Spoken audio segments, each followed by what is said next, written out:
திருச்சிற்றம்பலம். நாம் திருவாசகத்தில் தொடர்ந்து சிந்தித்து வருகிற முறையிலே இன்றைக்கு சிந்திக்க இருக்கிற பகுதி ஆனந்தத்து அழுந்தல். பேரானந்தத்தில் அழுந்த வேணுமானால் ஒருவர் எந்த நிலை உடையவராக இருக்க வேண்டும் என்ற செய்திகளை எல்லாம் இந்த 10 பாடல்களிலே தெரிவிக்கிறார். ஆனந்தம் என்பது பேரானந்தம், திருவடி பேர். அழுந்துதல் என்பது தோய்தல். அந்த தோய்தலுக்கு காரணமாயிருப்பவற்றை கூறுகிறது இந்த பகுதி. அதனாலே இதுக்கு ஆனந்தத்து அழுந்தல் என்று சொல்கிறோம். அதிலே இறைவன் இவரை ஆட்கொண்ட ஒரு நிலையை ஆரம்பத்தில் இருந்து சொல்லி வருகிறார்.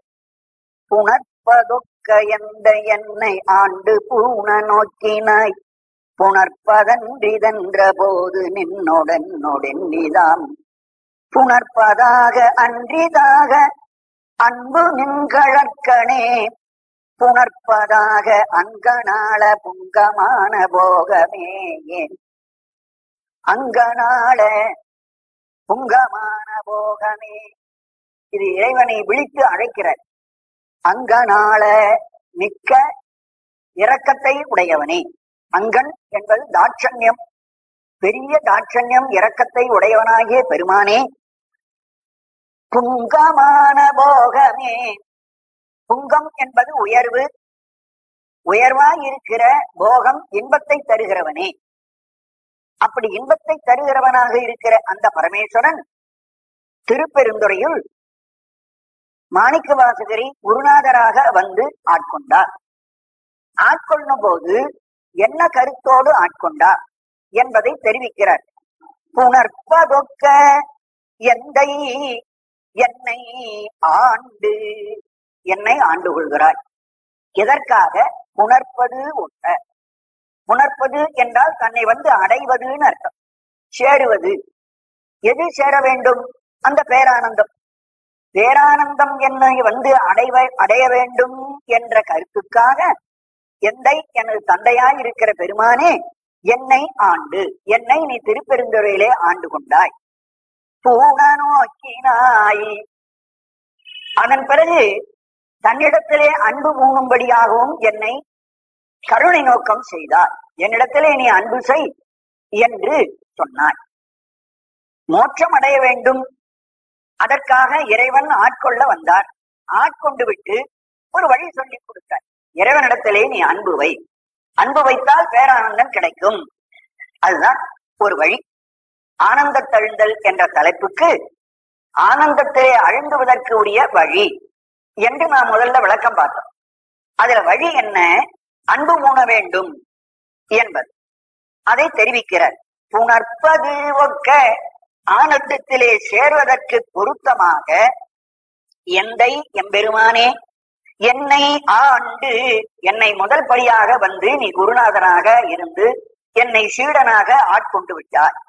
அதன் பிறகு பூண, அன்பு மூண வேண்டும் என்று அங்க ஒரு சொல் வருவிக்கணும். அது எப்படி தெரியுதுன்னு கேட்டா இந்த பாட்டினுடைய கடைசி வரியை படிக்கும் போது நமக்கு விளங்கி போகும். அன்பு பூண நோக்கினாய், நான் அன்பை மேற்கொள்ள வேண்டும் என்று எனக்கு ஞானத்தை உணர்த்தினாய்.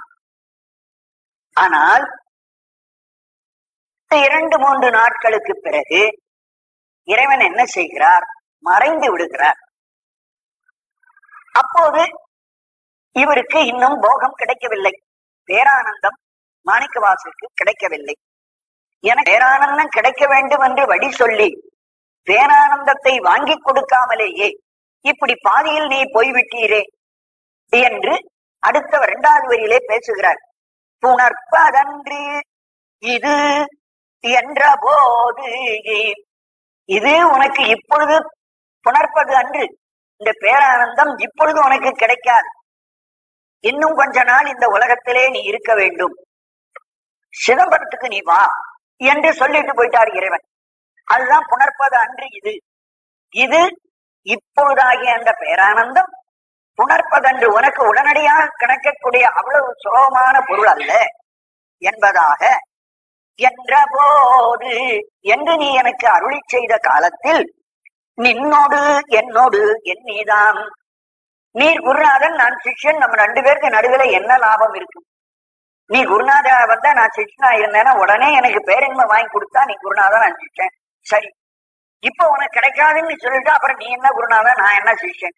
உனக்கு எனக்கு என்ன இருக்குது? அவ்வளவு கோவம் வந்துச்சு அவரு.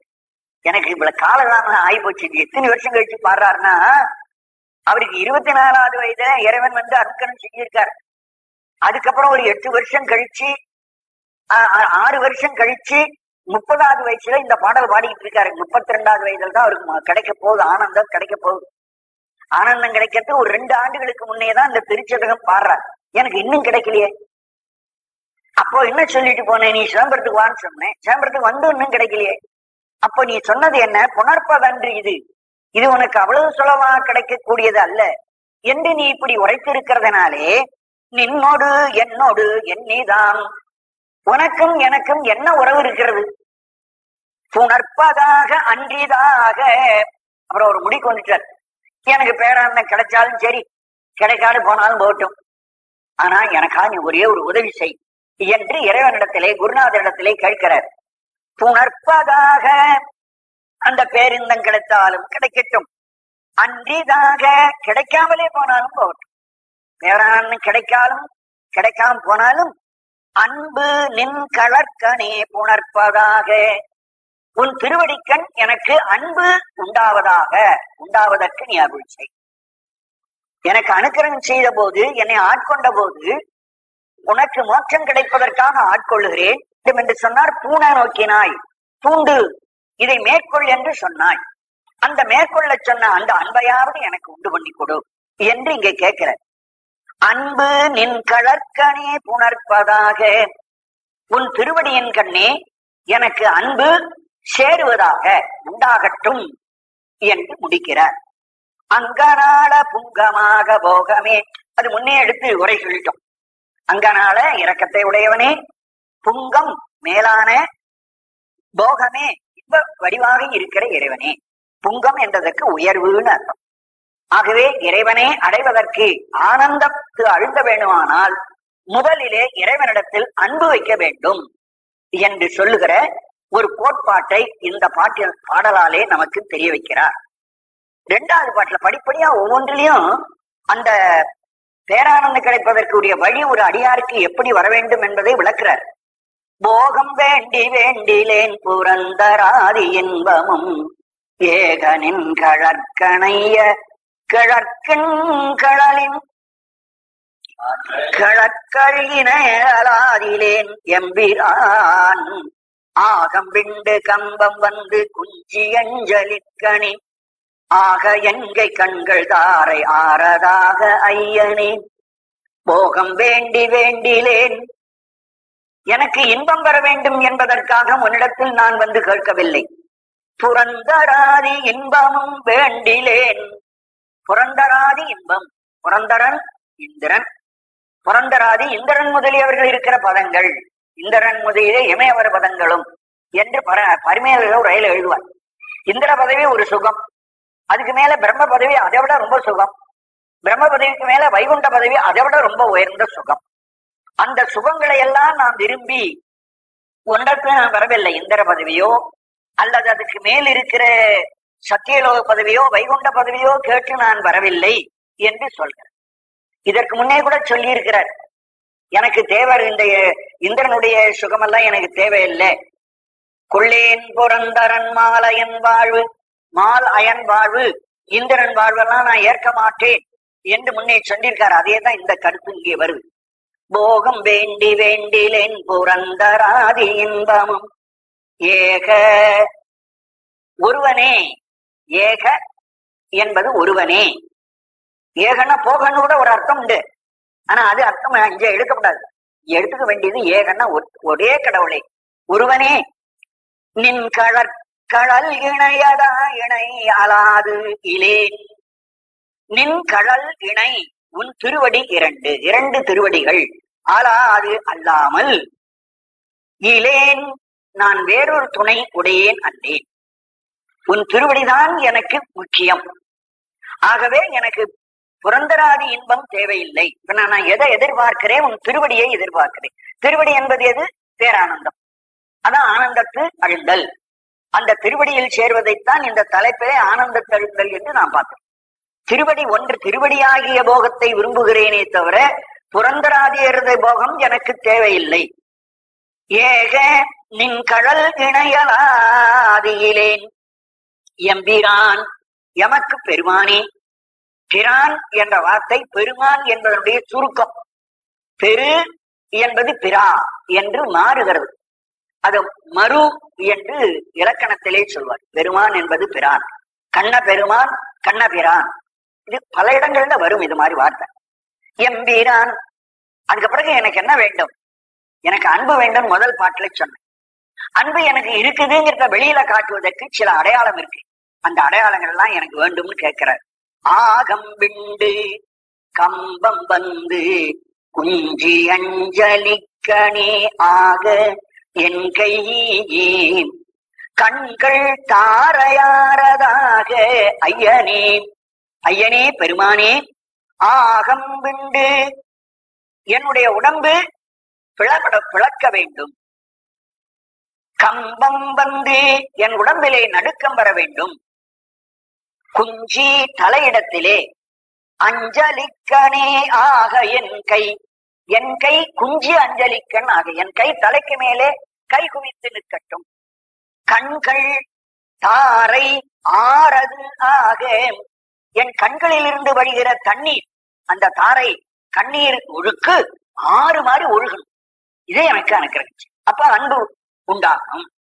அன்பு உண்டானா ஆகம் விண்டு. இத விளங்கி கொள்ளணும். உடம்பு ரெண்டா உடஞ்சிட்டா மனுஷன் எப்படி உயிரோடு இருப்பான்? ஆகம் விண்டுன்னு கேட்கிறாரே. அப்படின்னா ஆகம் விண்டுங்கிறதுக்கு என்ன பொருள்? ஆகம் உடம்பு, உடம்புக்குள்ளே உயிர் இருக்கு. இந்த உயிர் உடம்ப ஒன்னா ஒட்டிட்டு இந்த உயிர் எதை எதிர்பார்த்துக்குது? உடம்புக்கு தேவையான பொருளே எதிர்பார்க்குது. அப்ப அந்த உடம்போட உயிர் அந்த ஆசை வச்சிருந்தா அது இறைவனிடத்திலே அந்த உயிருக்கு நாட்டம் போகாது. அப்ப அந்த உயிர் உடம்பில் இருந்து விலகணும். உடம்புக்கு எதையும் எதிர்பார்க்காம பிரியணும். அதத்தான் ஆகம் விண்டு. ஆகம் விண்டுன்னா உடம்பு ரெண்டு துண்டா போயிடுன்னு சொன்ன மனுஷனே அப்புறம் உயிரோடு இருக்க முடியாது. ஆகவே அவர் சொன்னதனுடைய உள்நோக்கம் என்ன என்றால், என் உயிர் உடம்புக்காகவே பாடுபடக்கூடாது. உடம்புக்கு படுகிற பாடுபடுகிறதில் இருந்து தனியா பிரிஞ்சு உயிர் ஆண்டவனிடத்திலே இணைய வேண்டும். அப்போ ஆண்டவனிடத்துல இணையறதா அன்பு. அந்த அன்பு இருந்தா தான் போய் இணையும். அது உண்டாச்சுன்னா அந்த இறைவனிடத்துல போய் தொட்ட உடனே ஒரு ஷாக் கிடைக்கும். உடம்பு அப்படியே சிலுக்கும், ஒரு நடுநடுக்கம் வரும். அதுதான் அடுத்த வரியில சொல்றார். ஆகம் விண்டு கம்பம் வந்து. கம்பம் நடுக்கம், பூகம்பம் அப்படின்னு சொல்றோம். பூமி நடுங்குதல், பூ கம்பம், பூமி கம்பம் நடுக்கம். அதே மாதிரிதான் இங்க கம்பம் வரணும். என் உடம்புல ஒரு நடுக்கம், திடீர்னு ஒரு உடம்பு சிலுக்கணும். அது எப்ப வரும்? நம்முடைய உடம்பை விட்டு உயிர் தனியா பிரிஞ்சு உடம்பினுடைய ஆசையை விட்டு உயிர் இறைவனிடத்திலே ஒன்றி ஒன்றி போகிற போது ஒரு இறைவனிடத்தில் இருக்கிற பெரிய அந்த ஞானம் என்று சொல்லுகின்ற ஒரு சக்தி உயிரை வந்து தாக்கும். உயிரை தாக்குற போது உயிருக்கு அந்த ஷாக்கு கொடுக்கிற மாதிரி ஒரு உடம்புல ஒரு ஒரு ஆட்டம் உண்டா. அந்த ஆட்டம் ஆட்டம் வந்துச்சுன்னா நமக்கு அன்பு இருக்குது என்பது அடையாளம். ஆகம் விண்டு. அதுக்கப்புறம் என்ன செய்ய வேண்டும்? குஞ்சி அஞ்சலிக்கண ஆக என் கை. என் கை, என்னுடைய இரண்டு கைகளும் குஞ்சி தலைமயிரின் மேலே அப்படி அஞ்சலிக்கண் அஞ்சலி செய்கின்ற வேண்டும். கை இப்படி குவிய வேண்டும் என்று. கை என்பது இப்படி சேர்த்து அப்படி வைக்கிறது இல்ல, அது நமஸ்காரம். அஞ்சலி என்பது கையை அப்படி குவிச்சு, உள்ள கையை குவிச்சு அப்படி மொட்டு மாதிரி உண்டாடுறது. அதாவது உனக்கு பூ ஏந்தி இருக்கிறேன், கையில பூ வச்சு அப்படி சேர்த்து கொண்டு போய் தலைக்கு மேலே இறைவனை நினைச்சு அந்த பாத்திர போடுறதுக்குதான் அஞ்சலின்னு பேர். ஆகவே அஞ்சலி என்பது கை குவித்தல், கை கூப்பல். அது இனி வணக்கம் என்பது அப்படி சமமா வைக்கிறது. இது இங்க அஞ்சலியை சொல்ற. குஞ்சி அஞ்சலிக்கணியாக என்னுடைய கை தலைக்கு மேல் அஞ்சலி ஹஸ்தமாக மாற வேண்டும். அப்புறம் கண்கள் என்ன ஆகணும்? கண்கள் தாரை ஆறதாக. கண்களில் இருந்து வருகிற தாரை கண்ணீர் ஒழுக்கு ஆறு மாதிரி இடையறாத ஒரு நாட்கள தண்ணி போகும்போது விட்டு விட்டா ஓடும், விட்டு விட்டு ஓடாது. ஒரு செய்யுள்ள ஆரம்பத்திலிருந்து கடைசி வரல சொல்ல மாத்தாம அப்படியே உரை சொல்லிட்டு வந்தா அதுக்கு ஆற்றொழுக்குன்னு சொல்லுவாங்க. அது மாதிரி ஒரு இலக்கணம் இருக்கு.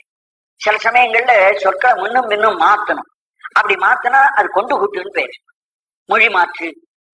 ஆனா இந்த வரிசையா சொல்ல படிச்சுட்டே வந்துட்டோம்னா அது ஆற்றுல தண்ணீர் எப்படி தொடர்ந்து ஓடுதோ அது மாதிரி கண்ணீர் விட்டு விட்டு துளி துளியா விழணும்னு சொல்லல.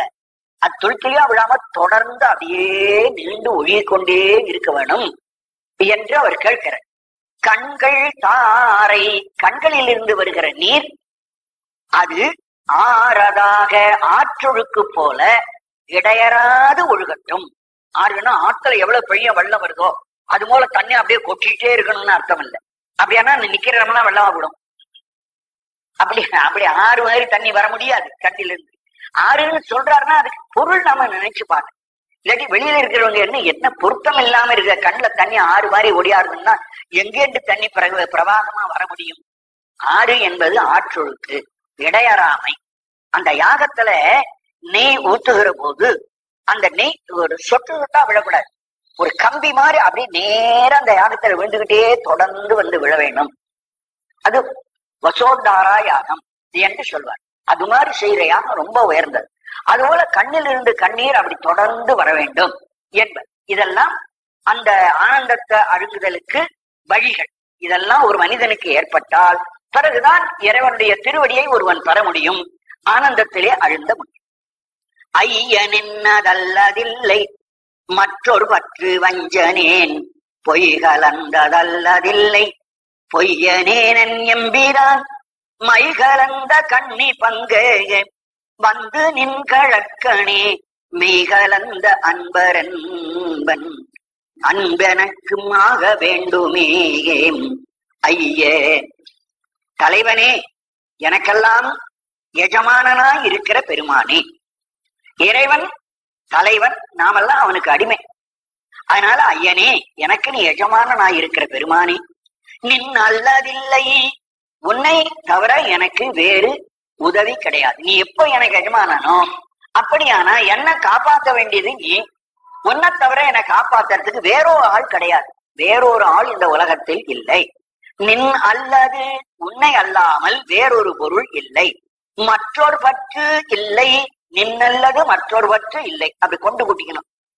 உன்னை தவிர வேறொரு பிடிமானம், பற்றுனா நான் பிடிச்சுக்கிறதுக்கு உன்னைத்தான் நான் பிடிச்சிருக்கேனே தவிர உன்னை தவிர இன்னொரு தெய்வத்தை போய் என்னை காப்பாத்துன்னு நான் போய் பிடிச்சு கொண்டதே கிடையாது. இது உண்மை என்று சொல். இது பல இடத்துல சொல்வார். அந்த சிவனை தவிர வேறு எந்த தெய்வத்தையும் அவர் வழிபடுவதில்லை, தனக்கு தெய்வம் என்று கொள்வதும் இல்லை. அதனால் அந்த வற்புறுத்தி பேசுற, இப்படி வற்புறுத்தி சொல்வதுதான் வைராக்கியம். இந்த திருவாசகத்துல இப்ப படிக்கிற திருச்சதகம் என்பது பக்தி, வைராக்கிய, விசித்திரம்னு 3 சொல்றோம். அதுல இது வைராக்கியம், ஒரு பிடிவாதமான ஒரு எண்ணம், அதை சொல்றார். ஒவ்வொரு பாட்டுல ஒவ்வொன்றும் வந்துட்டு இருக்கு. இப்போ முதல் பாட்டுல சொன்னார் பாருங்க, அது பக்தி. ஆகம் விண்டு கம்பம் வந்து கை தலைக்கு மேல போய் கண்ணுல தண்ணீர் ஒழுகுங்கிறது பக்தி. இப்ப இது வைராக்கியம். ஒன்னை தவிர எனக்கு வேறு பற்றுக்கோடு இல்லை. ஐயனின்னலல்லதில்லை மற்றொரு பற்று. இது மற்ற அடியார்களும் இதை அப்படியே சொல்வார்கள். உன்னை தவிர எனக்கு கதி இல்லை. மற்ற பற்றனக்கின்றி நின் திரு பாதமே மனம் பாவித்தேன். சுந்தரர் பாடுறார் இப்படி. மற்ற பற்றனக்கு இன்றி, வேறு பற்றி எனக்கு இல்லாமல், நின் பாதமே மனம் பாவித்தேன், உன் திருவடியையே என் மனத்தில் நான் தியானம் பண்ணி கொண்டிருக்கிறேன். அது அவருடைய வைராக்கியம். அதே போலத்தான் இவரும் சொல்றார். நின்னதல்லதில்லை மற்றொரு பற்று வஞ்சனேன், பொய் கலந்ததில்லை. வஞ்சனேன், நான் வஞ்சகம் உள்ளவன் இந்த உலகத்தளவுக்கு. ஆனா உன்னிடத்திலே நான் பொய் சொல்ல, நான் உள்ளதே சொல்றேன். உன்னை தவிர வேறு தெய்வத்தை வழிபடலேன்னு சொல்றேனே, இதுவும் நான் வழிபட்டு விட்டு ஒன்று வந்து பொய் சொல்றானான்னு நினைக்காதே. நான் வஞ்சகன். உலகத்தளவில சில சமயங்கள்ல நான் வஞ்சகமாக இதுக்கு முன் வாழ்ந்து விட்டேன். ஆனால் இப்போ உன்னுடைய சன்னிதானத்தில் வந்து நான் முறையிடுகிற போது உன்னை தவிர வேற யாரையும் நான் நினைக்கிறது இல்லேன்னு சொல்றேனே, இது பொய் அல்ல. பொய் கலந்தது அல், பொய் கலந்ததல்லதில்லை. இது பொய் கலப்பில்லாத பேச்சு, பொய்மையேன். ஆனா உலகத்து நெறியின்படி பார்த்தோமானால் நான் பொய்யனாக இருக்கலாம். இந்த உலக வாழ்க்கையில் நடக்கிற போது நான் பொய்யுடனாக இருந்திருக்கிறேன். என்பிரான், எமக்கு தலைவனே.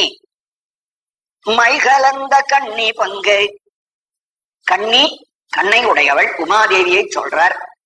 மை கலந்த கண்ணி, மை பூசப்பட்ட கண்ணை உடைய உமாதேவி.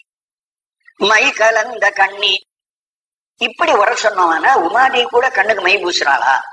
உலகத்துல இருக்கிற ஜனங்க தான் தலையில பூ வைக்கிறாங்க, கண்ணுக்கு மை போடுறாங்கன்னா உமாதேவி வைக்கிறாளா?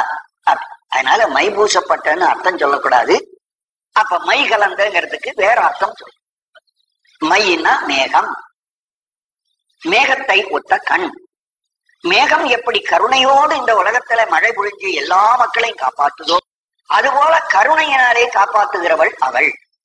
அவள் மேகம் போன்ற கண்ணுடையவள். மேகம் மழை பொழிகிற போது நல்லவர்கள் கெட்டவர்கள் நீ பாக்குறது கிடையாது. அது உப்பு நிலமா அல்லது நல்ல விளைச்ச நிலமான்னு அதுவும் பார்க்காது. இது தண்ணி இருக்கிற குளமா தண்ணி இல்லாத குளமான்னு பார்க்காது. எல்லாருக்கும் பொதுவாக தான் மழை பொழியும்.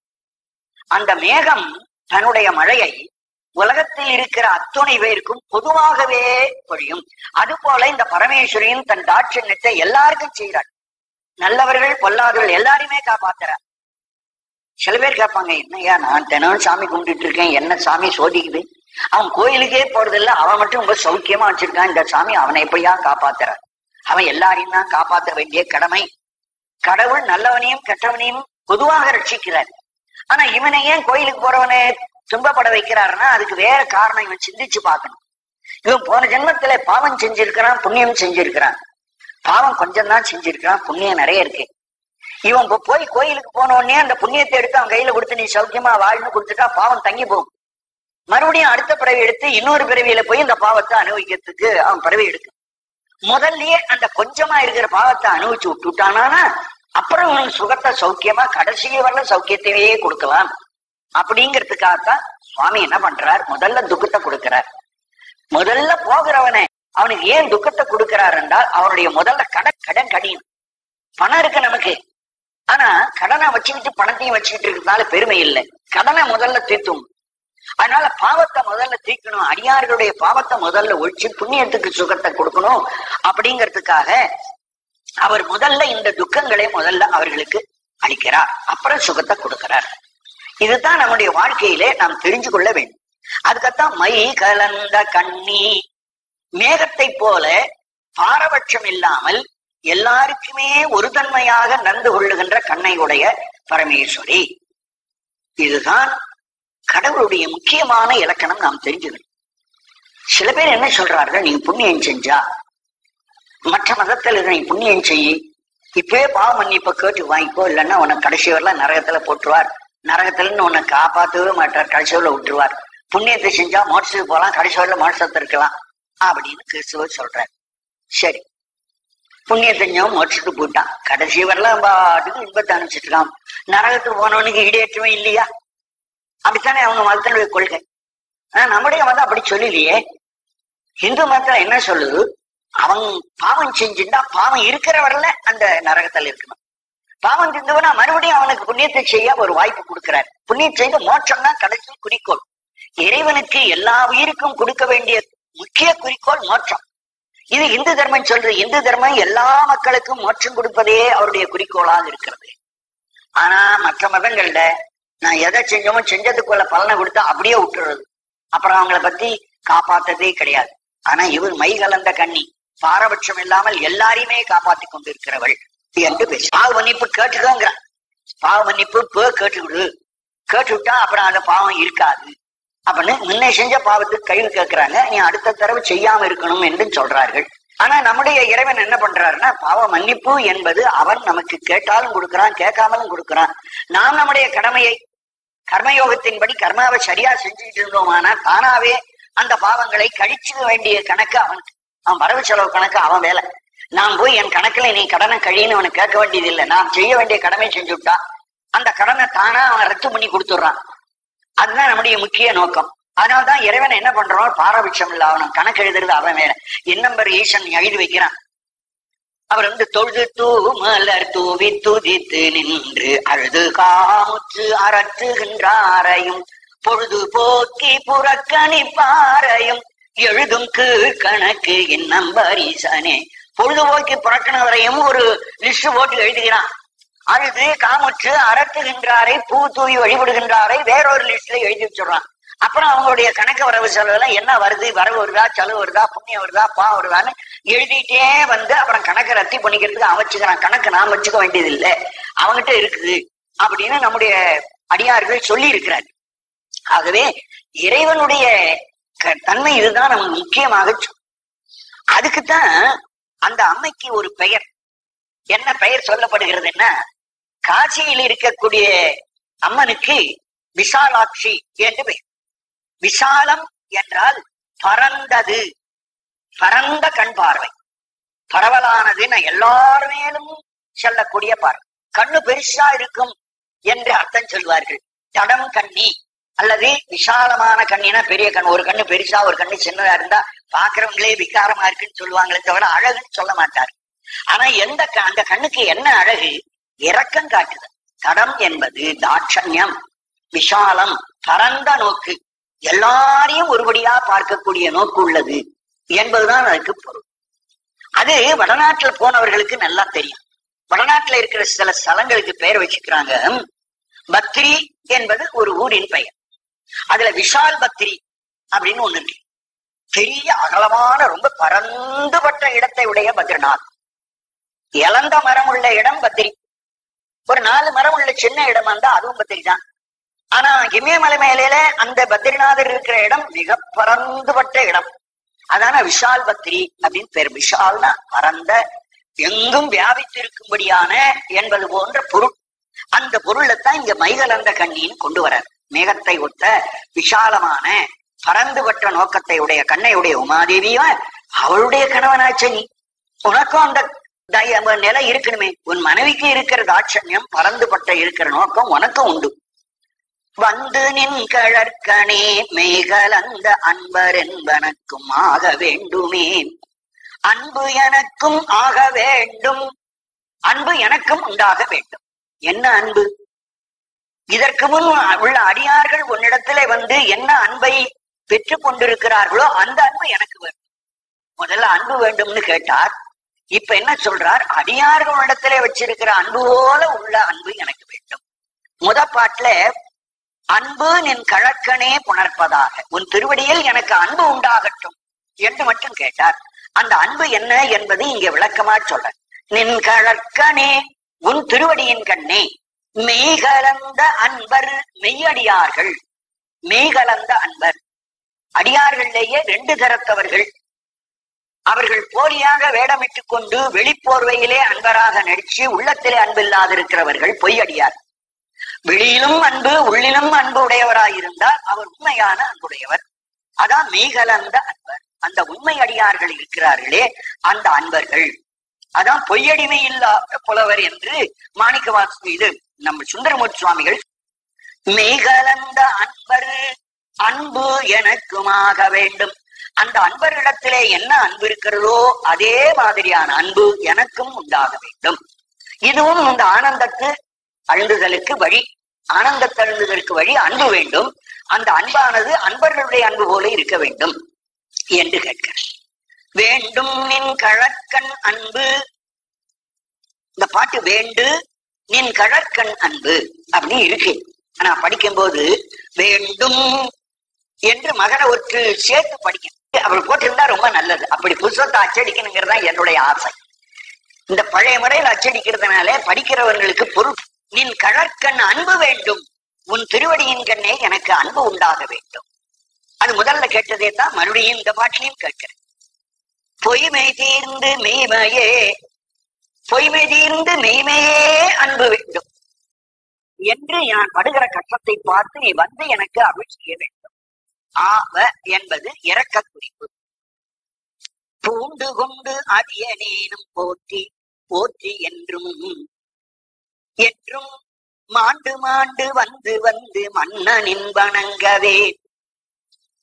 நான் இந்த பிறவி போய் இன்னொரு பிறவி எடுக்கிறேன், மறுபடியும் மாண்டு போகிறேன், மறுபடியும் ஒரு பிறவி எடுக்கிறேன், வாழ்கிறேன், மாண்டு போகிறேன் என்று சொன்னால் நான் எத்தனை பிறவி மாண்டு மாண்டு வந்தாலும் கூட உன் அடியிலே அன்பு உண்டவனாகவே இருக்க வேண்டும். பூண்டு கொண்டு அடியனேனும், பூண்டு கொண்டு, அந்த பூண்டுங்கிறதுக்கு முன்னாடியே ஒரு அன்புங்கிற ஒரு சொல் வருவிக்கும். அன்பை பூண்டு கொண்டு, அன்பை உடையவனாகி. பாட்டுல கூட வந்து பாருங்க, பூண நோக்கினாய் என்பது அன்பு பூண நோக்கினாய் என்று எப்படி சேர்த்துக்கணுமோ அது போல இங்கேயும் அன்பு பூண்டு நின்னை நின் கழற்கண் அன்பு பூண்டு கொண்டு அடியனேனும் அந்த அன்பை பூண்டு அடியவனாகிய நானும் போற்றி போற்றி என்றும் என்றும் போற்றி போற்றி என்றே நான் சொல்றேன். உன்னை எப்ப பார்த்தாலும் போற்றி போற்றி என்று இறைவனை துதித்துக் கொண்டே இருக்க வேண்டும். இறைவனை பார்த்து சொல்லக்கூடிய ஒரு உனக்கு வணக்கம் வணக்கம் வணக்கம். போற்றினா வணக்கம் வணக்கம். அத வடமொழியில சொன்னா நமக நமக நமக. வடமொழி மந்திரம் நமக்கு தெரியல அல்லது அர்த்தம் தெரியல, அதை பத்தி கவலை இல்லை. போற்றின்னு சொன்னா இறைவனை பார்த்து நாம் போற்றின்னு சொன்னாலும் இறைவனுக்கு பாஷை புரியும். நீ எந்த பாஷையில பேசினாலும் இறைவனுக்கு எல்லாம் தெரியுமே. இவனுக்கு இன்னொரு பாஷை தெரியாது, தனக்கு தெரிஞ்சதுல சொல்றான், அதனால தவறில்லைன்னு அவனை ஏத்துக்கிறார். போற்றி போற்றி என்றும் என்றும் மாண்டு மாண்டு வந்து வந்து இப்படி சொல்லிக்கொண்டே இருக்கணும். எந்த பிறவி எடுத்தாலும் உன்னை போற்றின்னு சொல்லணும். ஒரு இடத்துல அன்பு பூண்டு இருக்கணும். அன்பு பூண்டு சொல்லிக்கொண்டே இருக்க வேண்டும். மாண்டு மாண்டுனா இறந்து இறந்து பல பிறவி எடுத்தும் வந்து வந்து பிறந்து பிறந்து. மாண்டு மாண்டுனா செத்து செத்து, வந்து வந்துனா பிறந்து பிறந்து. நான் எத்தனை பேரை பிறந்தாலும் எத்தனை பேரை இறந்தாலும் எல்லா பிறவியும் உன்னை அன்பு பூண்டு உடையவனாகவே இருக்க வேண்டும். மன்னனின் வணங்கவே உன்னை நான் வணங்க வேண்டும். போற்றி என்று சொல்லி உன்னை நான் வணங்க வேண்டும். அப்படி வணங்கினால் ஆனந்த தழுந்த முடியும். ஆனந்த தழுத்தல் என்ற தலைப்பு, அதற்குள்ள வழி என்னன்னு சொல்றார். நீ எத்தனை பிறவி எடுத்தாலும் பிறவிக்காக நீ கவலைப்படாதீர்கள். அவனை நீங்க அன்பு பூணுங்கள். அவனுடைய அடியை நீங்கள் போற்றி போற்றி என்று சொல்லுங்கள். அப்படி சொன்னா தானாவே ஆனந்தத்து அழுந்த வழி உண்டு என்பது ஆனந்த தழுந்துவதற்குரிய வழியை இந்த பாட்டால் சொல்ற. வணங்கும் நின்னை மண்ணும் விண்ணும் வணங்கும். இங்கேயும் ஒரு இம்மன்னா சேர்த்து படிக்கணும். சில புத்தகத்துல வணங்கு நின்னை அப்படித்தான் இருக்கும். ஆனா வணங்கும் நின்னை மண்ணும் விண்ணும், மண்ணும் விண்ணும் நின்னை வணங்கும் அப்படி மாற்றி படிங்க. மண்ணும் பூலோகத்தில் இருக்கிற ஜனங்களாகட்டும், விண்ணும் தேவலோகத்தில் இருக்கிற தேவராகட்டும் நின்னை வணங்கு உன்னை வணங்குகிறார்கள். நான் பார்த்துட்டேன். பூலோகத்தில் இருக்கிறவன் உன்னைத்தாயா வணங்குறான், தேவர்களும் உன்னைத்தான் வணங்குறான். உன்னை தவிர வேற யாரையும் அவங்க வணங்குறதே கிடையாது. அப்ப நீ ஒருத்தன்னா வணங்குவதற்கு தக்கவனாக உரியவனாக இருக்கிறாய். இது கண்டுபிடிக்கிற அந்த இறைவன் ஒருத்தன் தான். அவன் எப்படி வணங்கப்படுவதற்கு உரியவன்னா பூலோகத்து ஜனங்களும் வணங்குகிறார்கள், தேவர்களும் வணங்குகிறார்கள். அதனாலே அவன் ஒருவனே தெய்வம் என்பதை கண்டுபிடி. இதை திருமூலரும் சொல்லிட்டார். சிவனொடுக்கும் தெய்வம் தேடினும் இல்லை, அவனோட பார் இங்கு யாவரும் இல்லை. சிவனொடுக்கும் தெய்வம், சிவனுக்கு சமமான தேவர்கள். தெய்வம்னா தேவர்கள். அப்ப தேவர் எங்க இருப்பாங்க? தேவலோகத்துல. தேடினும் தேவலோகத்துல போய் ஒவ்வொரு தேவனா பிடிச்சாந்து வச்சு இவன் சிவனுக்கு சமமா சிவனுக்கு சமமானு அப்படியே பார்த்துட்டே வந்தா ஒருத்தன் கூட சிவனுக்கு சமமா இல்லை. எல்லாரும் சிவனை போய் வணங்குறான். அத்தனை தேவர்களும் சிவனை வணங்குகிறார்கள். அதான் இங்க சொல்றார், விண்ணும் நின்னை வணங்கும். அந்த திருமூலர் 2வது வரியில அவன் ஒடுப்பார் இங்கு யாவரும் இல்லை. அந்த சிவனுக்கு ஒப்பாக இங்கு இந்த பூலோகத்திலும் யாரும் இல்லை. ஏன்னா இங்க இருக்கிற அத்தனை பேரும் அதே சிவனை வணங்குறாங்க. சிவனை வணங்கிட்டா அப்புறம் எப்படி சமம்? இவன் வணங்குறவன் வணங்கப்படுகிறவன். அப்ப வணங்கப்படுகிற சிவனுக்கு இந்த பூலோகத்துல யாரும் சமம் இல்லை என்று சொன்னார். இவர் என்ன சொல்றார்? மண்ணும் விண்ணும் நின்னை பூலோகத்தில் உள்ள மக்களும் சரி, தேவர்களும் சரி உன்னை வணங்குறார்.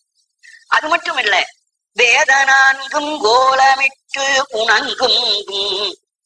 4 வேதங்கள் இருக்கே, அது என்ன பண்ணுது? இந்த பெருமானை கடவுளை கண்டுபிடிச்சுட்டா இல்ல, கடவுளை போற்றிக் கொண்டே இருக்கு, ஓலமிட்டு கொண்டே இருக்கு. இன்னும் அது கூட கண்டுபிடிக்க முடியவில்லை. வேதம் 4 வேதங்களும் ஓலமிட்டு இறைவனை பார்த்து இறைவா இறைவா என்று அவன் பெயரை சொல்லி ஒலிக்குது, சத்தம் போட்டு கூப்பிடுது. ஓலம்னா அழைக்கிறதுன்னு. உணங்கும் வருந்தும், கடவுளை கண்டபாடில்லை. வேதங்களாலும் கடவுளை அறிய முடியாது. கடவுளை அறிஞ்சா அப்புறம் கடவுள் அல்ல. ஆக வேதங்கள் நமக்கு வழி சொல்லுது, கடவுளை சென்றடைவதற்கு வழிகாட்டுகிறது. ஆனா அது வழிகாட்டுமே தவிர கடவுளை அது தொட்டு பிடிக்க முடியாது. அதால தொட்டு பிடிக்காது. ஏணி இருக்கு, ஏணியில ஏறினா மேல் மண்டபத்துக்கு நான் போகலாம், ஏணி அங்க வராது, நான் போயிடலாம். ஆனால் வேதம் என்ன செய்யுது? கடவுளை சேருவதற்கு ஏணியாக நமக்கு உதவி செய்வதாக இருக்கு. ஏணி இல்லைன்னா மண்டபத்துக்கு போக முடியாது. மண்டபத்துக்கு போனா ஏணி அவசியம் வேணும். வேதம் இல்லாமல் நாம இறைவனை அடையவும் முடியாது. அது ஆனா எந்த அளவுக்கு இருக்குங்கிறதையும் நமக்கு தெரிஞ்சுக்கிறோம்.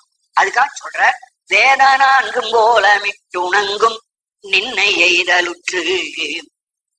நின்னை எய்தலுற்று உன்னை நாம் அடைய வேண்டும் என்று அதுவும் இழைச்சு போகிறது. அந்த கடவுள் அந்த வேதமும் கூட இழைக்கிறது. அந்த கடவுள் எப்படி இருக்கா?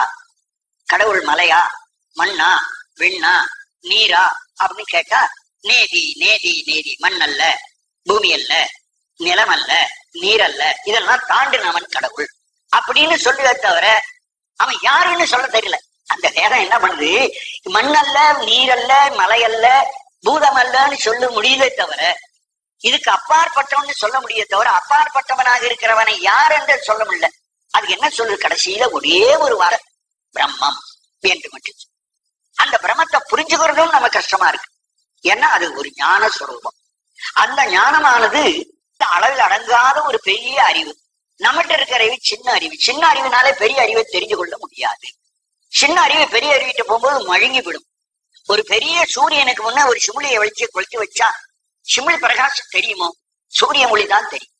அது மாதிரி நம்முடைய அறிவு இறைவனுடைய அறிவிட்ட போகும்போது மழுங்கி போகுது. அது பெரிய ஞானம். அதான் வேதம் நமக்கு அதனால புரிஞ்சு கொள்ள முடியும். நின்னை எய்தலுற்றுணங்கும் மற்றொரு உண்மையின்மையின், இதை தவிர வேறு உண்மை கிடையாது. உன்னை பற்றி தெரிந்து கொள்வதற்கு தேவர்களும் வணங்குகிறார்கள், மக்கள் வணங்குகிறார்கள். வேதம் உன்னை போற்றிக் கொண்டே இருக்கிறது, ஓலமிட்டுக் கொண்டே இருக்கிறது. ஆனா அதுவும் காண முடியவில்லை.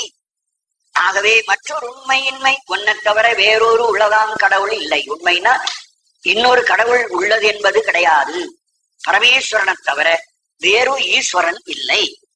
மற்றொரு உண்மை இன்மையின் வணங்கியாம் விடேன். உன்னை வணங்கி நாம் விடமாட்டோம், கெட்டியா பிடிச்சுக்கிட்டோம். நீதான் கடவுள் என்று எங்களுக்கு தெரிஞ்சு போனதுனாலே உங்களை நாம் இப்ப விழாப்பல இல்ல, கெட்டியா பிடிச்சுட்டோங்கிற. வணங்கி யாம் விடேங்கள் என்ன, நாம் விடமாட்டோம் என்று சொல்ல வந்து நின்று அருளுதற்கு. அதன் பிறகு நீ வந்து எனக்கு அருள் செய்ய வருகிறாய்.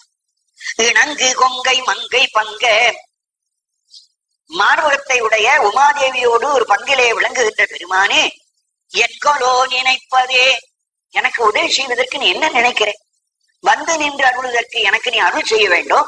அருளுதற்கு உன்னுடைய திருக்குறிப்பு என்னவோ? நீ அருள வரப்போறியா?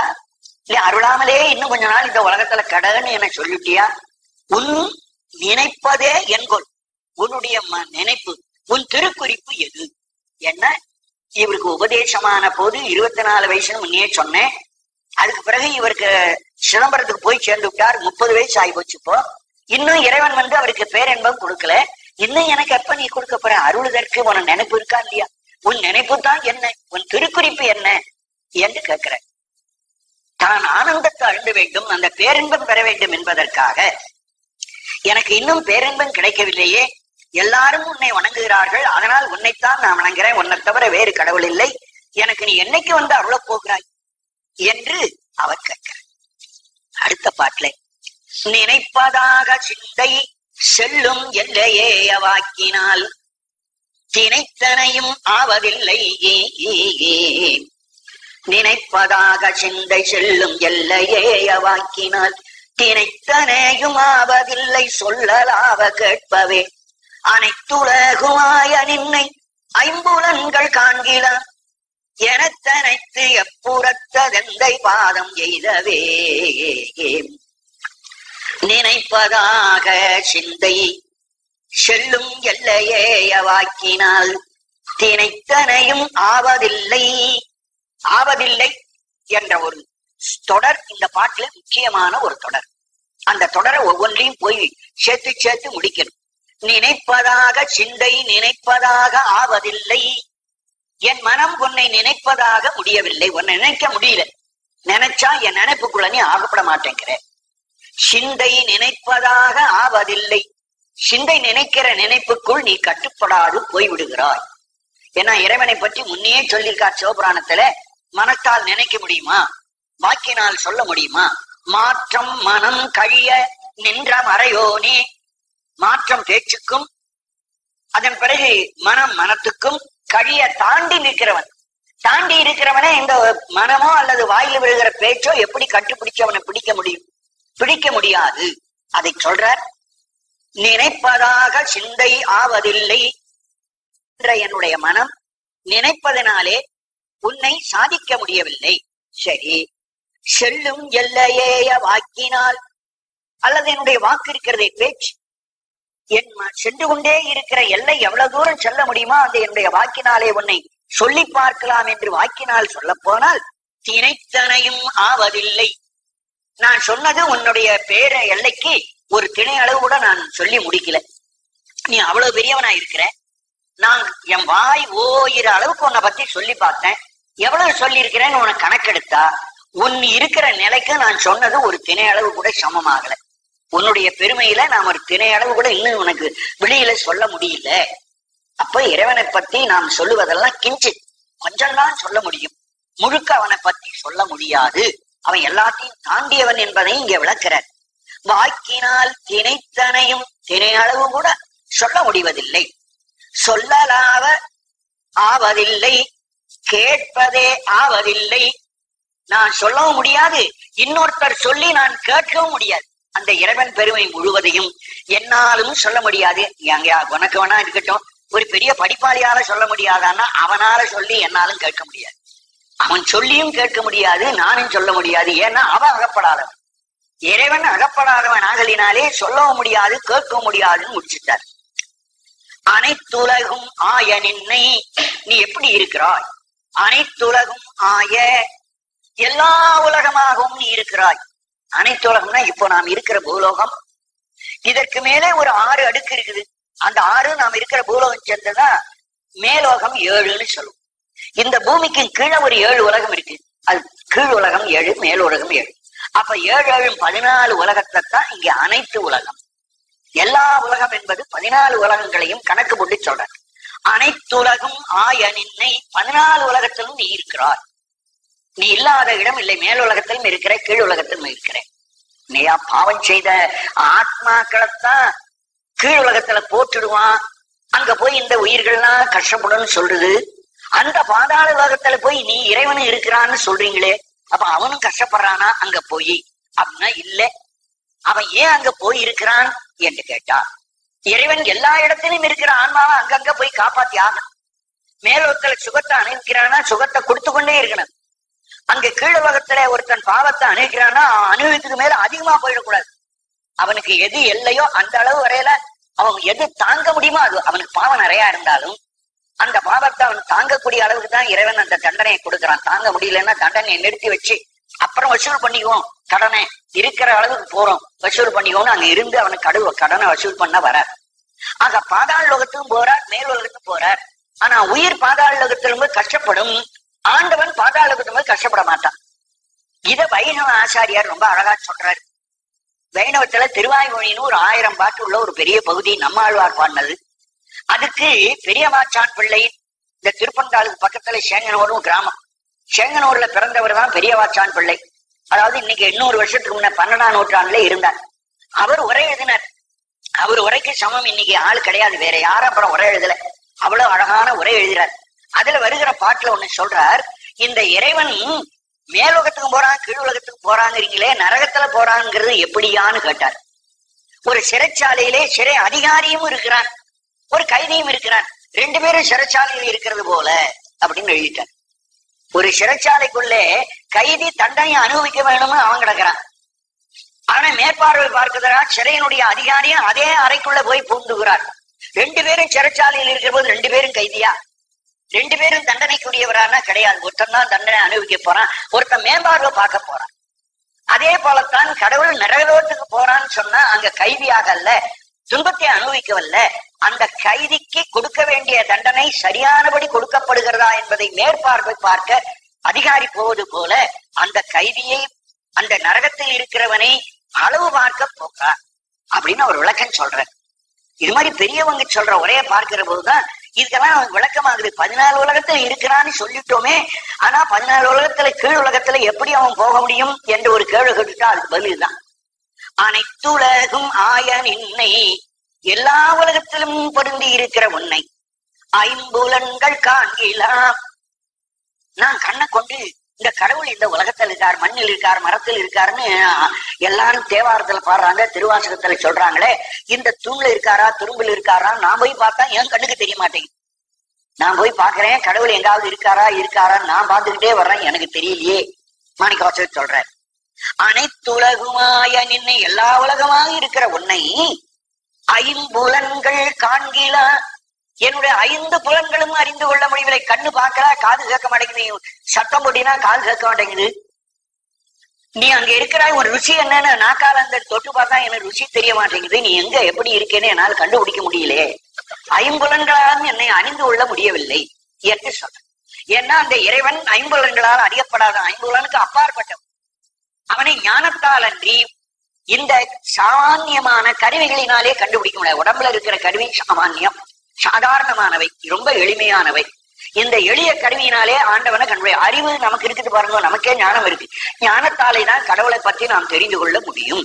அதனால நீ 5 புலன்களினாலே காணப்படாதவன், எனக்கு எனக்கு எப்புறத்தது, எந்த அளவுடையது, எந்த அளவுடையது, எந்த அளவுக்கு அப்பாற்பட்டது, எந்தை பாதம், எம்பெருமானே உன்னுடைய திருவடி எங்க இருக்கு, எந்த இடத்துல இருக்கு, எந்த அளவில் நின்றுருக்கு, எனக்கு அப்பால் இருக்குது அப்படின்னு நான் கேட்டால், அந்த பாதத்தை நான் எய்த வேண்டும், அடைய வேண்டும் என்று எனக்கு ஆசையா இருக்குது. ஆனால் ஆவதில்லை, அந்த பாதத்தை அடைய எனக்கு முடியல. இந்த ஆவதில்லைங்கிறது எல்லா இடத்திலும் சேர்த்து சேர்த்து கோத்து வரணும். இந்த பாட்டுல அது ஒரு முக்கியமான ஒரு சொல். பாதம் அடைதல்ங்கிறது என்ன?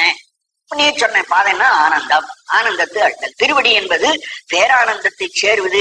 அந்த பேரானந்தம் எங்க இருக்கு எனக்கு கண்டுபிடிக்கணும். உலகம் முழுவதும் நீ இருக்கிற, ஆனா உன்னுடைய திருவடியிலே திருவடி எங்க இருக்குன்னு என்னால் கண்டுபிடிக்க முடியல. எப்புறத்தது, எப்புறத்தது, எங்க இருக்கு, எங்கே இருக்கு, அல்லது தாண்டி போய்விட்டதா? பாதம் எய்ததற்கு ஆவதில்லை, உன்னுடைய திருவடியை அடைவதற்கு என்னால முடியலையே, ஆனந்தத்தை பெற முடியவில்லையே என்று இயங்குகிறார். ஆனா இதுக்கு விடை இருக்கு. அதுக்கு விடையை நான் சொல்லிடணும். ஏன்னா இப்ப ஆண்டவனுடைய பாதம் இங்கே இல்லவே இல்லைன்னு சொல்லிட்டு கடவுள் எல்லா இடத்துலயும் இருக்கிறான், அவன ஆண்டவன் திருவடி இல்லைன்னு சொல்லிட்டா ஒரு சங்கடம் வரும். அதுக்காக அதையும் விளக்கிறேன். ஆண்டவன் எதுவோ அவன் தான் திருவடி, திருவடி வேற, ஆண்டவன் வேற அல்ல. இதை நல்லா தெரிஞ்சுக்கணும். நான் திருவடி, திருவடி என்பது ஞானம், ஞானம் என்பதுதான் அவனுடைய உருவம். அவன் இந்த உலகம் முழுவதும் இருக்கிறான்.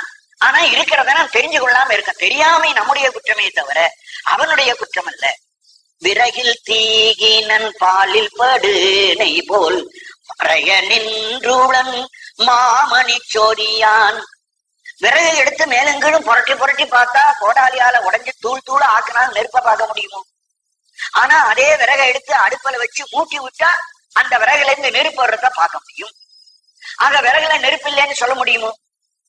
விறகை மட்டும் நான் பார்த்து திருப்பி திருப்பி பார்த்து எப்படி நெருப்பு இல்லைன்னு சொல்றேனோ அதுபோல இந்த உலகத்துல ஒவ்வொரு பொருளையும் நான் சாமானிய கண்ணால் பார்த்தேனால் நெருப்பு இல்லைன்னு சொல்ற மாதிரி கடவுள் இல்லைன்னு சொல்றதும் ஒண்ணுதான்.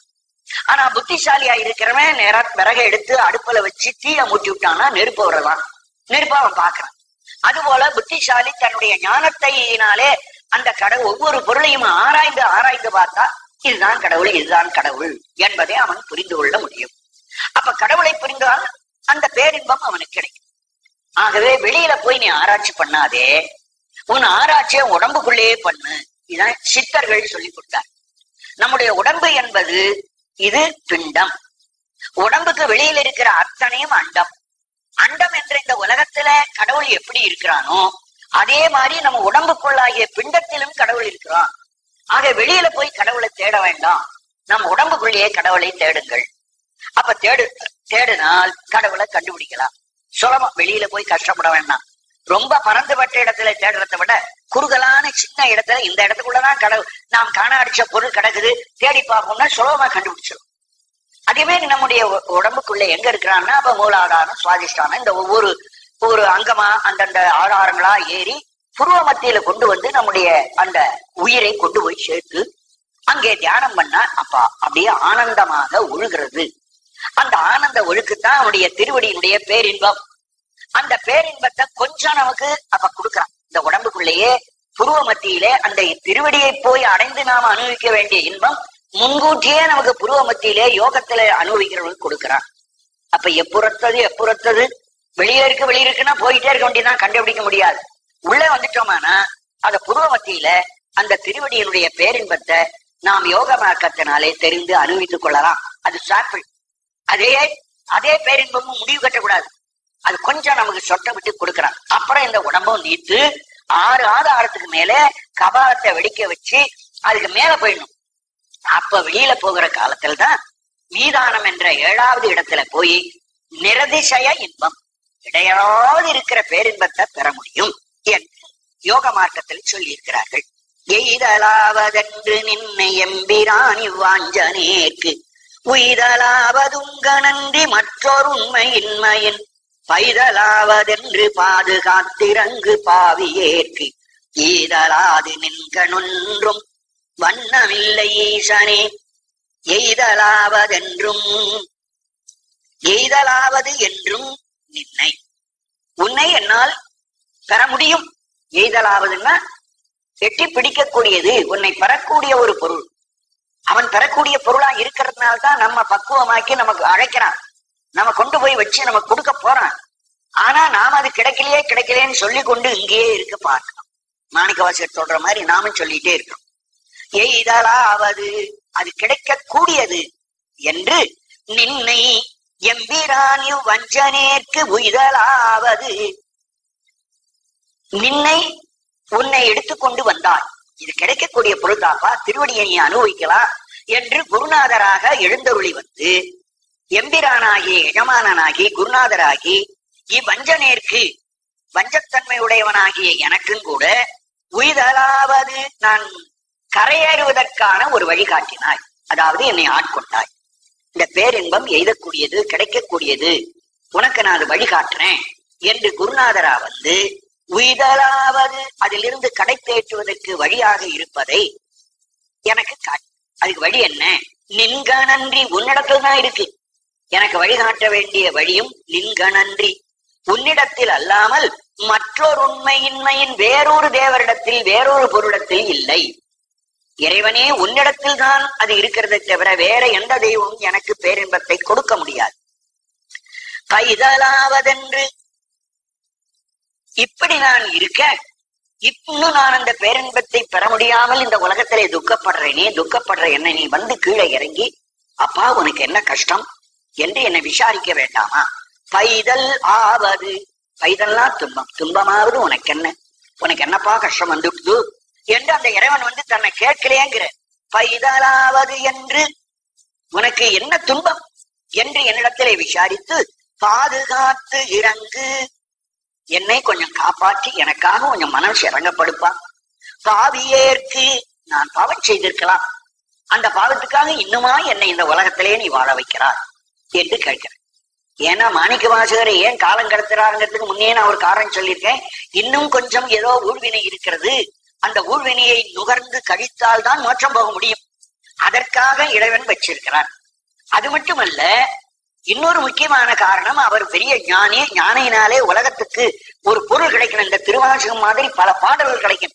அவர் சீக்கிரம் போயிட்டா இந்த மாதிரி பாட்டு நமக்கு எப்படி கிடைச்சிருக்கும்? எவ்வளவு அருமையான செய்திகளை எல்லாம் உடைய பாட்டு கிடைக்காம போடும். அதுக்காகத்தான் ஆண்டவன் அவரை வச்சிருக்கார்.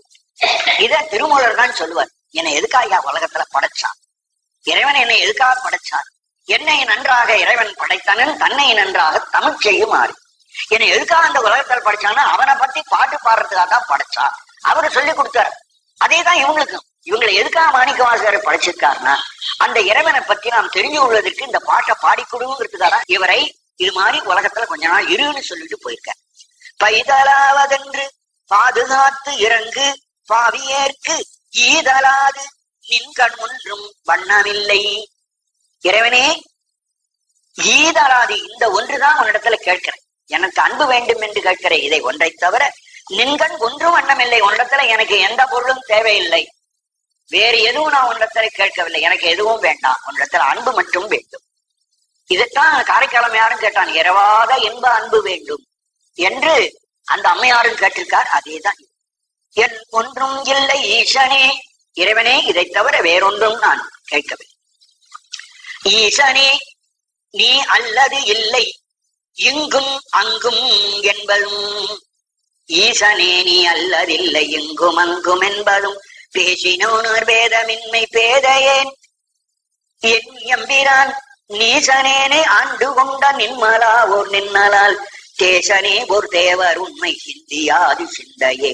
ஈசனே எங்களுக்கு எஜமானனே, ஈசன் என்றால் உடையவன் எல்லாவற்றுக்கும் சொந்தக்காரன். அதான் அந்த வார்த்தை ஈசங்கிற சப்தத்துக்கு அந்த வார்த்தைக்கு அர்த்தம் என்ன? உடையான், எல்லாம் தனக்கே சொந்தமாக பெற்றிருக்கிறவன். அதனால்தான் அவனை பரமேஸ்வரன் ஈஸ்வரன் ஈஸ்வரன் என்றே வேதங்கள்லாம் திரும்ப திரும்ப சொல்லும். பழைய நூல்களிலும் இதே சொல்லும். நீங்க வைஷ்ணவராயிருந்தாலும் சைவராயிருந்தாலும் கடவுள்னு சொல்லும் போது ஈசன் என்ற ஒரு வார்த்தை வந்துட்டானா அது பொது, அது எல்லாம் உடையவன் எஜமானன் அர்த்தத்துல போயிடும். ஈசனே நீ அல்லதில்லை, உன்னை தவிர வேறு பொருள் இந்த உலகத்தில் கிடையாது. இங்கும் அங்கும், இந்த பூலகத்திலும் சரி அங்கும் தேவலோகத்திலும் சரி, இங்கும் அங்கும் உன்னை தவிர வேறு ஆள் இல்லை. அது அப்படியே திருமூலர் வாக்கு. சிவனொடுக்கும் தெய்வம் தேடினும் இல்ல, அவனொடுப்பாருக்கு யாவரும் இல்லை இருக்க அந்த கருத்து தான். பேசினேன் ஓர் பேதம் இன்மை, ஓர் பேதமின்மை பேசினேன். இறைவனே உனக்கு எனக்கு ஏதாவது வேறுபாடு இருக்கா?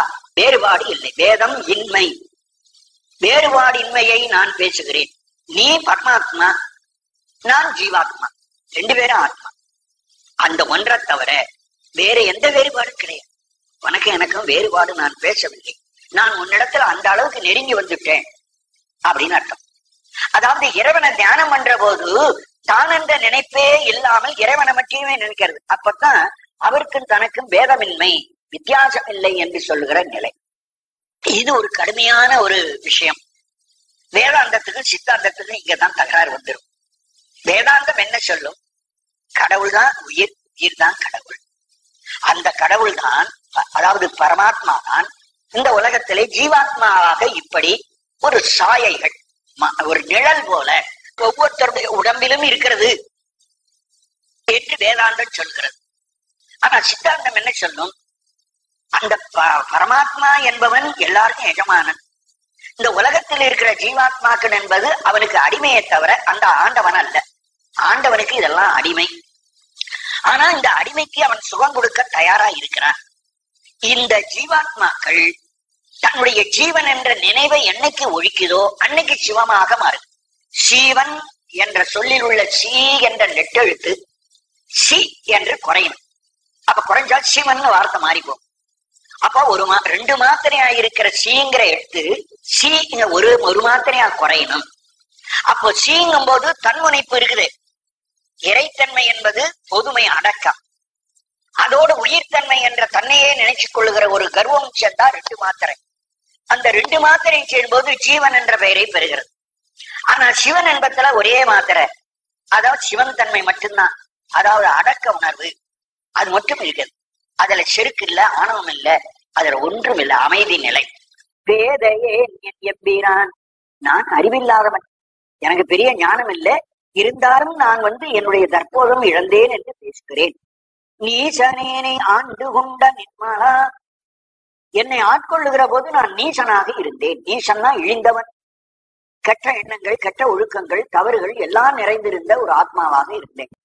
அப்படி இருந்த என்னையும் நீ ஆண்டுண்டாய். நீசனேனை ஆண்டு கொண்ட நிர்மலா, நீ நிர்மலன். அந்த ரெண்டு வார்த்தையும் பார்க்கணும். தன்னை நீசங்கிறார், இறைவனை நிர்மலன்கிறார். மலமே இல்லாதவன், அழுக்கே இல்லாதவன். அந்த பரமேஸ்வரன் ஆட்கொள்ள வர்ற போது அவன் குற்றமற்றவன்.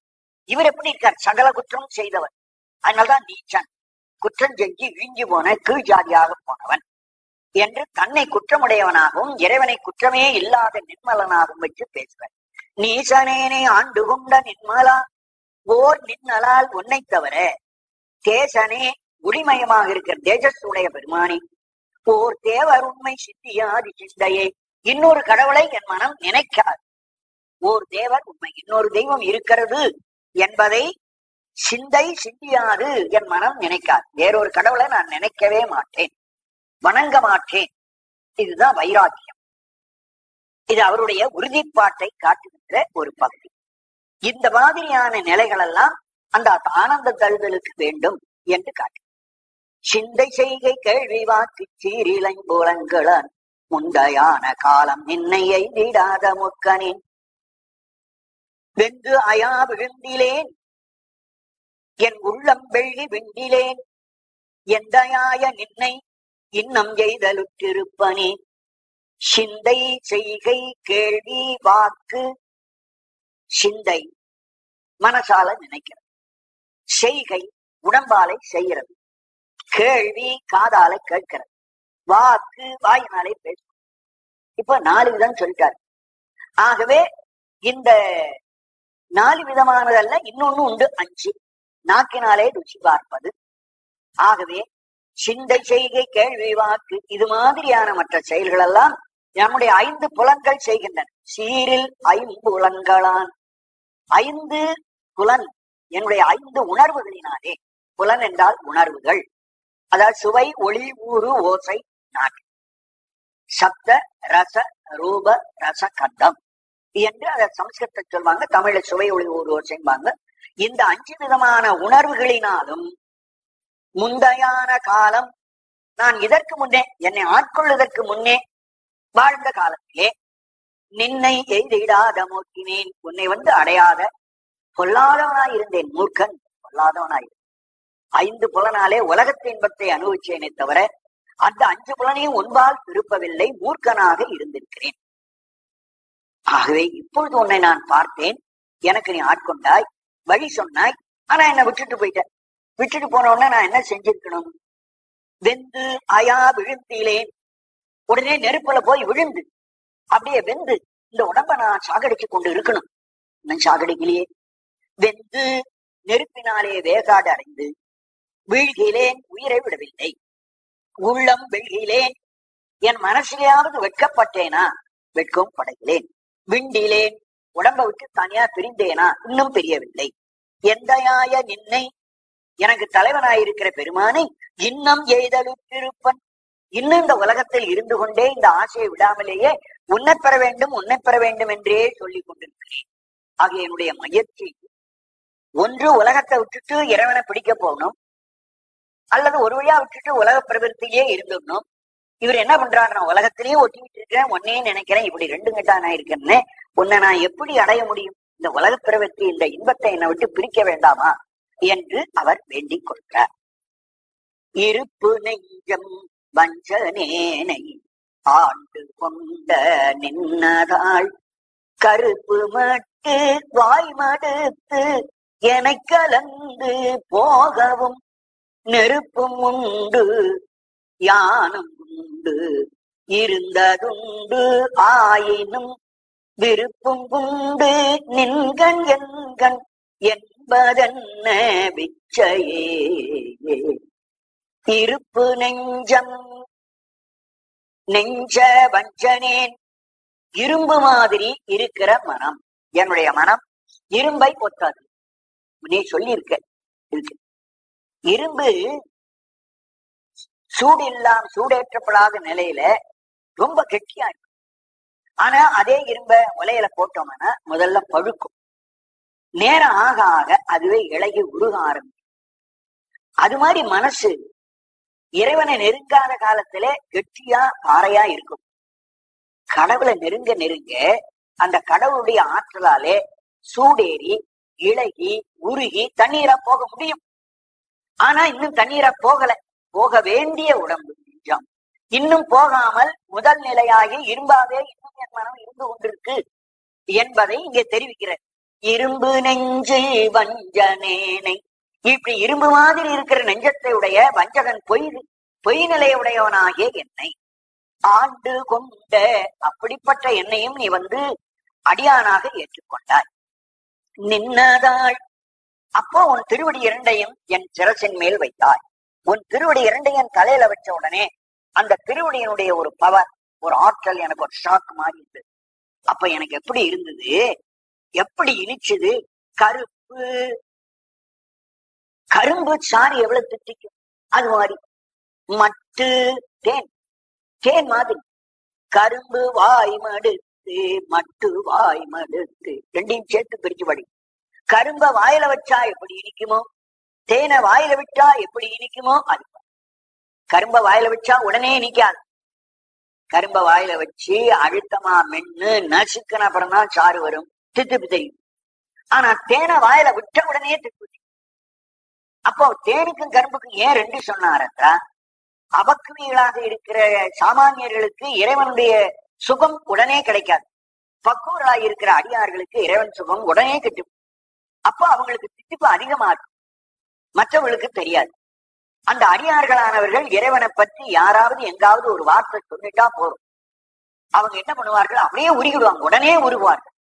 இவங்களுக்கு பக்குவம் இல்லாதவர்களுக்கு அந்த உருக்கம் அவ்வளவு சீக்கிரம் வராது. அதனாலதான் சொல்ற, கருப்பு மட்டு வாய் மடுத்து என்னை கலந்து போகவும், எனக்கு தேன் மாதிரியும் கரும்பு மாதிரியும் என்னை இனிக்க வச்சு என்னோடு கலந்து விட்டு பாதியில அப்படியே விட்டுட்டு போயிட்டியே, என்னை கலந்து என்னோடு அடியார் ஆண்டவனாக கூடி இருந்து விட்டு போகவும் பிரிந்து விட்டாய். நீ சிதம்பரத்துக்குவான்னு எனக்கு சொல்லிட்டு நீ பிரிந்து விட்டாயே பெருமானே என்று சொல்ற. அப்ப பிரிஞ்ச போது நான் என்ன செஞ்சிருக்க வேண்டும், நெருப்புல விழுந்து உயிரை விட்டுக்கணுங்கிற. நெருப்பும் உண்டு யானும் உண்டு. இந்த உலகத்தில் நெருப்பு இல்லையா?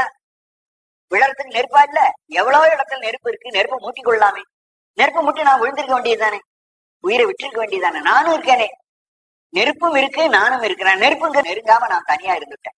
நெருப்பை தனியா வச்சு நான் தனியா இருந்தேனே தவிர, நெருப்பு இருந்தும் நான் இருந்தும் அந்த நெருப்புல விழுந்து உயிரை விடாமல் இருந்து விட்டேனே. நெருப்பும் உண்டு யானும் உண்டு இருந்ததுண்டு, ரெண்டும் இருந்ததுண்டு.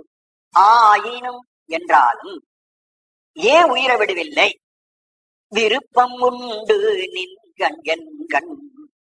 உன்னிடத்திலே என்னிடத்திலே ஒரு விருப்பம் இருக்கு. அந்த விருப்பம் இருக்கிறதுனாலே இன்னைக்கு இல்லாட்டா நாளைக்கு நீ வந்துருவ, இன்னைக்கு இல்லாட்டா நாளைக்கு நீ வருவேங்கிற நம்பிக்கையினால நெருப்புல விழாம நான் இருக்கிறேன். அது நெருப்பு இருக்கு, நான் இருக்கேன், விழுந்திருக்கலாம். ஏன் விழலேன்னு கேட்டா, எனக்கு உன்னிடத்துல விருப்பம் இருக்கு, உனக்கும் என்னிடத்துல விருப்பம் இருக்கு. அதனால நிச்சயமா நீ என்னைக்காவது வருவேன். என்னை போய் சேம்பரத்தில் இருன்னு சொன்னதுனால சேம்பரத்துக்கு நீ வந்து என்னை ஆட்கொண்டு விடுவாய் என்ற நம்பிக்கை இருக்கிறதுனாலே தான் நான் நெருப்புல விழவில்லை என்று காரணம் சொல்றேன். விருப்பம் உண்டு நின் கண் என் கண். என் கண்ணும் விருப்பம் உண்டு, உன் கண்ணும் விருப்பம். உன்னிடத்திலும் என்னை காப்பாற்றணும்னு ஆசை இருக்கு, நானும் உன்கிட்ட வரணும்னு ஆசை இருக்கு. ரெண்டு பேருக்கும் இந்த விருப்பம் இருப்பதினாலே என்பதென்ன விச்சையே. அப்படி இருந்து எனக்கு இன்னும் இந்த பேரானந்தம் கிடைக்காம இருக்கு, இது என்ன பெரிய ஆச்சரியம். உனக்கு என்ன காப்பாற்ற நினைப்பு இருக்கு, நானும் உன்கிட்ட வர்றேன்னு ஆவா இருக்கு. அப்ப உடனே வந்து நீ என்ன எடுத்து ஆட்கொள்ள வேண்டியதுதானே, இன்னும் ஏன் காலதாமதம் செய்கிறாய்? இது என்ன பெரிய மாயமாக இருக்கிறது? விச்சைனா மாயம். இப்படி நடுவிலே காலம் கடத்துவது என்ன மாயம், என்ன விச்சை என்று. விச்சை என்றால் மாயம். இதுவரையிலும் அந்த இறைவனே இடத்தில் இருக்கிற ஆனந்தத்தை அடைவதற்கு வழி சொல்லிவிட்டார். நான் நிறைவு செய்கிறேன். வணக்கம்.